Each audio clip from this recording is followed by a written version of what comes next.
How's it going, guys? Jungle Bob here. So today we have another carburetor change because our friends over at Hipa have been kind enough to send us another carburetor. Today's it's going on a Husqvarna 326L trimmer. And I came across this for free, basically.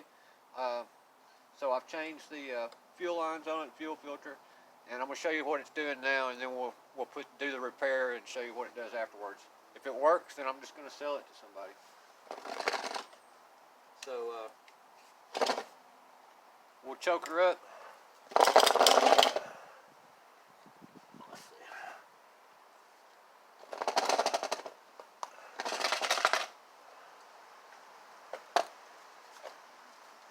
Got her choked and primed. Give her a pull.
Now, as you can tell, it sounds like it's running fine, but it's not.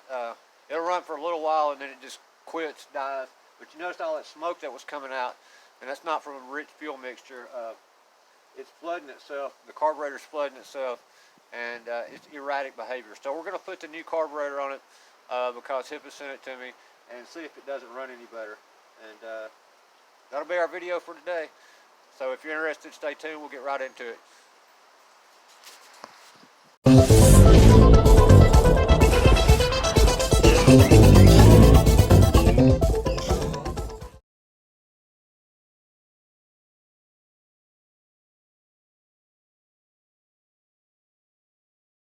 Alright guys, so in order to get this apart to get to the carburetor, we've got, you can see this, there's this guard here, this screw here has to come out.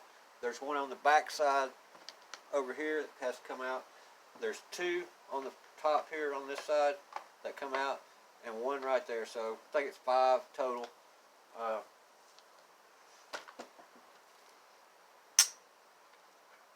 I've already loosened them up so we can make this quicker. You got to take your spark plug off. You don't even have to take the air filter cover off.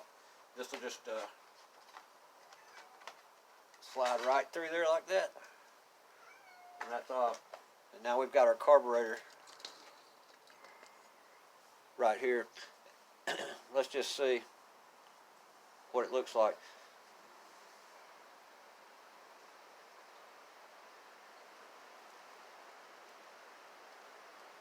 I believe that's it.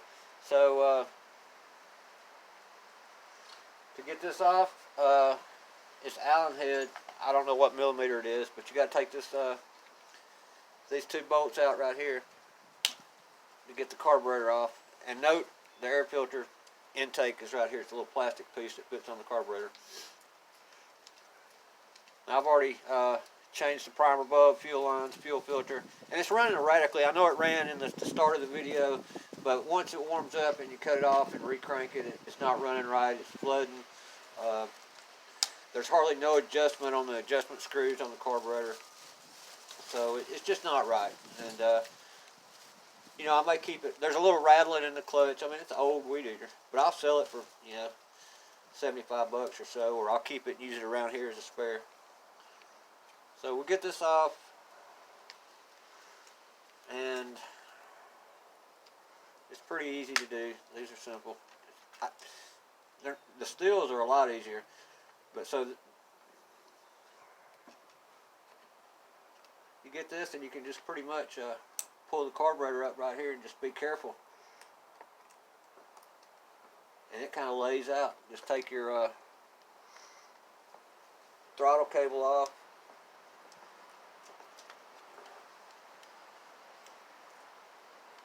And you really don't even have to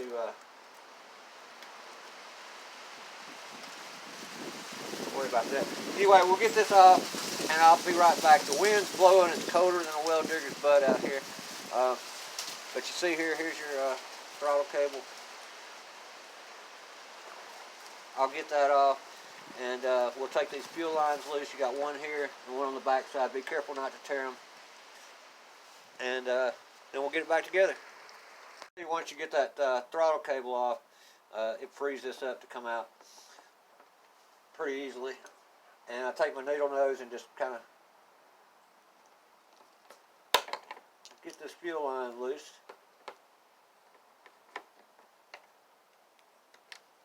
And there we go. And you want to crack the gas tank so your vent doesn't.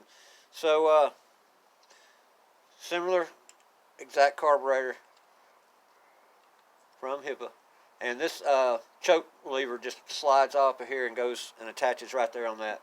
And don't forget your gasket. So you want to be careful with this though. You don't want to break it. So it just slides off just like that. And we can attach that to the new carburetor just like so.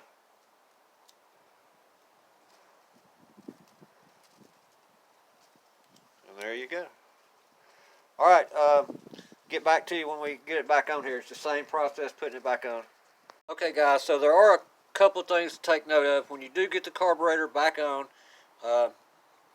you've got these two screws, and I just push them through and put the gasket on the back side and on the bolts, and that way it lines up better. We got our fuel lines hooked back up, but take note where this throttle line comes in right here underneath the air intake. It clips in this plastic thing, and the cable needs to wind around this plastic piece right here. You don't want it up here or down below. You want it to go in here. That kind of serves as a swing arm for it to wind around, and it goes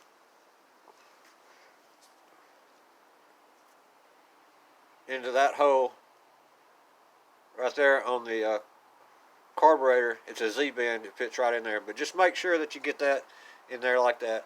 So we're going to get the cover back on it now. It primes good the way it is. So we're going to get the cover back on it and give it a test fire and see what happens. Alright guys, so we're going to give it a test fire. See what's up. Everything's back together, you see. Choke her down. Prime her up.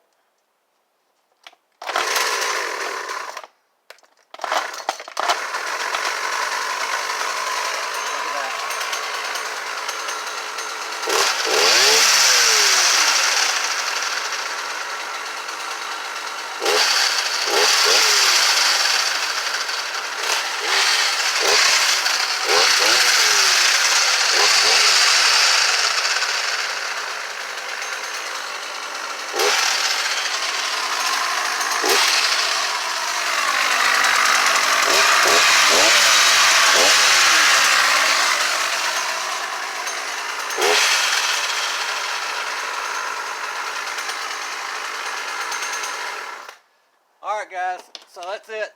Once again, I want to thank the people over at Hipa 360.com for sending me that carburetor.